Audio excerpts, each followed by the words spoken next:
On a ici une suite réelle UN définie par récurrence avec U0 strictement positif et UN plus 1 égale exponentielle moins UN sur N plus 1.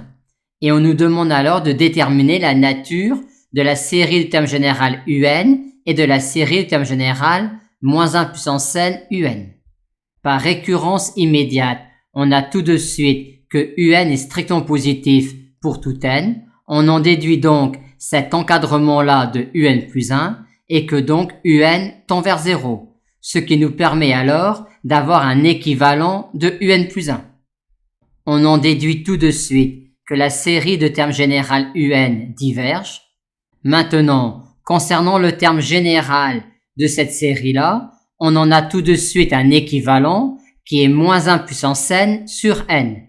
Mais comme moins 1 puissance n sur n n'est pas de signe constant, on ne peut pas utiliser tel quel l'équivalent de cette quantité-là pour déterminer la nature de cette série-là.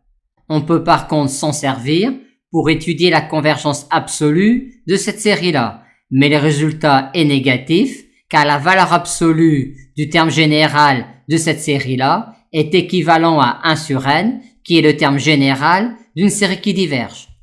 Par conséquent, on ne peut pas conclure sur la nature de cette série-là en connaissant uniquement un équivalent de son terme général.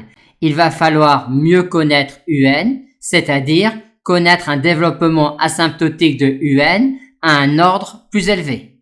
Or, on remarque qu'en injectant cette information-là dans la relation de récurrence qui définit UN, on a amélioré la connaissance, le comportement de UN en plus infini. Par conséquent, on peut penser qu'en injectant cette information-là dans la relation de récurrence, on va obtenir un développement asymptotique de UN à un ordre plus élevé.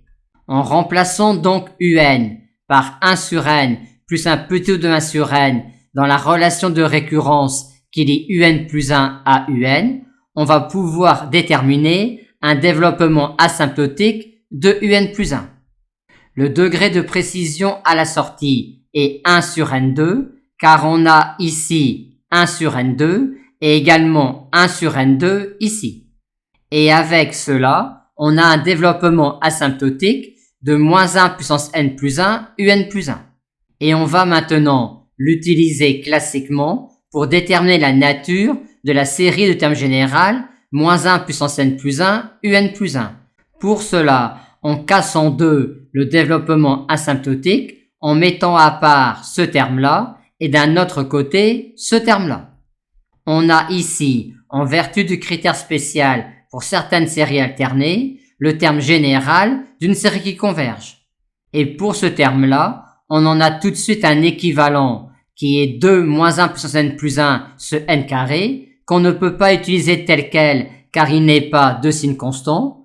Mais en notant gamma n ce terme-là, il nous permet de dire que la valeur absolue de gamma n est équivalent à 2 ce n carré, ce qui nous permet de dire que la série de termes général gamma n converge absolument, donc converge. Et on en conclut donc finalement que cette série-là converge, vu que ce terme-là est la différence de deux termes généraux de séries qui convergent.